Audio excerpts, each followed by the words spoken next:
আউযুবিল্লাহি মিনাশ শাইতানির রাজিম বিসমিল্লাহির রহমানির রহিম। মৈশমুনা সমাজ কল্যাণ ফাউন্ডেশনের নতুন সকল সদস্য বন্ধুদেরকে জানাই আন্তরিক শুভেচ্ছা ও অভিনন্দন। আসসালামু আলাইকুম। আজকে আমার ভাই ভাতিজা এবং যারা এই সংগঠনে জড়িত আছেন, আমাকে সভাপতির দায়িত্ব রাখা হয়েছে। আপনারা দোয়া করবেন আমি যেন আপনাদের দায়িত্ব অক্ষরে অক্ষরে পালন করতে পারি। আসলে সভাপতি পাইয়ে আমি খুশি না। আমি যখন এই সংগঠনের কার্যকলাপ সামনে এগিয়ে যেতে পারি এবং মাদক মুক্ত এবং গরিবের পাশে, অসহায় মানুষের পাশে আমরা যখন দাঁড়াইতে পারি, তখন আমি বলবো আমি সভাপতি হিসাবে আমি আসলে সাকসেস এবং গর্বিত। আসলে সভাপতি পাওয়াটা বড় কথা না, দায়িত্বটা পালন করা এবং গরিবের পাশে দাঁড়াইতে যখন পারি তখন আমি মনে করব আমি সভাপতি হিসাবে আমি দায়িত্ব পালন করতে পারছি। এখন আমার ভাই বেরাদার, এখন ভাতিজারা যারা আমাকে বড় আশা করি এই দায়িত্ব দেওয়া হয়েছে, আমি সবাইকে আমার পক্ষ থেকে আন্তরিক শুভেচ্ছা ও অভিনন্দন। আমি সভাপতি হিসাবে অনেক ভুল ত্রুটি হইতে পারে, অনেক কিছু হইতে পারে।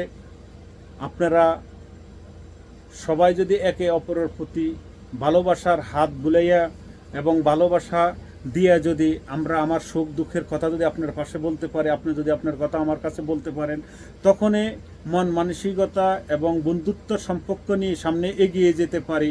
আল্লাহ যেন আমাদেরকে সেই মন মানসিকতা এবং সেই তৌফিক দান করে। আসলে এই সংগঠনে থাকতে হলে, ভালো কাজও থাকতে হলে অনেক ধরনের অনেক কথা আসবে, অনেক ধরনের অনেক জবটা আসবে। সবাই যদি আমরা যদি একসাথে থাইকে যদি এই সংগঠনের কাজগুলো সামনে এগিয়ে নিতে পারি, তবে আশা করি ইনশাল্লাহ আমরা সাকসেস হবে। তবে আমরা এই মৈশমুনা গ্রামে যারা অসহায় দরিদ্র, যারা একটা মেয়ে বিয়ে দিতে পারে না, যার একটা হাত নাই, যার একটা পাও নাই, যার একটা হুইল চেয়ারের দরকার, এই সমস্ত কাজে যদি আমরা এগিয়ে আসতে পারি, তখনই আমরা মনে করব আমরা সংগঠনের সদস্য হিসাবে, সভাপতি হিসাবে যাকে যে দায়িত্ব দেওয়া হয়েছে, তখন আমরা মনে করব আমরা আসলে সাকসেস এই সংগঠনে। তবে আমার ভাই ভাতিজা ভাইয়েরা, আমাদের এই সংগঠনে উকিল আছে, ইঞ্জিনিয়ার আছে, সব ডক্টর আছে, সব রকমের মানুষ আছে, ব্যবসায়ী আছে। আমি আশা করি ইনশাআল্লাহ যেরকম মন মানসিকতা নিয়ে আপনারা নামছেন, যদি সামনে এইভাবে আমরা এগিয়ে নিতে পারি, তাইলে ইনশাআল্লাহ আমরা মৈশমুনা এই সমাজ কল্যাণ ফাউন্ডেশনের পক্ষ থেকে আমরা আশা করি অনেক কিছু করার মতন আল্লাহ আমাদেরকে তৌফিক দিছে। কি জন্য আমরা সবাই এখনও প্রবাসী, মন মানসিকতা আমাদের এখনও সবার আছে। ইনশাআল্লাহ আপনারা সবাই দোয়া করবেন আপনাদের যেন সুন্দরভাবে সামনের দিনগুলো পরিচালনা করতে পারি।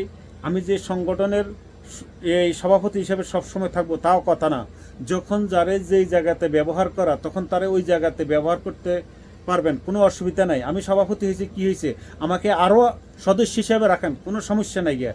যদি আমি বলি আমি সভাপতি, আমি এমুক, তাইলে এই মন মানসিকতা নিয়ে সংগঠন চলে না। সংগঠনের মন হয়েছে খুশি, হাসি, বন্ধুত্বের সম্পর্ক থাকলে সংগঠন আমাদের অনেক এগিয়ে যাবে। আমাদের একটাই লক্ষ্য, আমরা এই সংগঠনে আসছি সবাই বুঝে শুনি, কিছু পাওয়ার আশায় আসি নেই, আমরা কিছু দেওয়ার আশায় এই সংগঠন করছি। তবে ইনশাআল্লাহ আমি দোয়া করি আমার ভাই ভাতিজা যারা আছেন সকলের প্রতি আমার আন্তরিক ভালোবাসা, অভিনন্দন। আপনারা এখন যে মন মানসিকতা নিয়ে আমাকে দায়িত্ব দিয়েছেন, ভবিষ্যতে যেন আমি আপনাদের এই দায়িত্ব অক্ষরে অক্ষরে পালন করতে পারি এবং আমি যেন আপনাদের সব সময় খেজমতে এগিয়ে আসতে পারি। আমারও ভুল ত্রুটি থাকলে আপনারা আমারে ধরাই দিবেন, আপনারা আমারে বইলা দিবেন। এই বলে আমার বক্তব্য আমি শেষ করছি। আসসালামু আলাইকুম ওয়া রাহমাতুল্লাহি ওয়া বারাকাতুহু।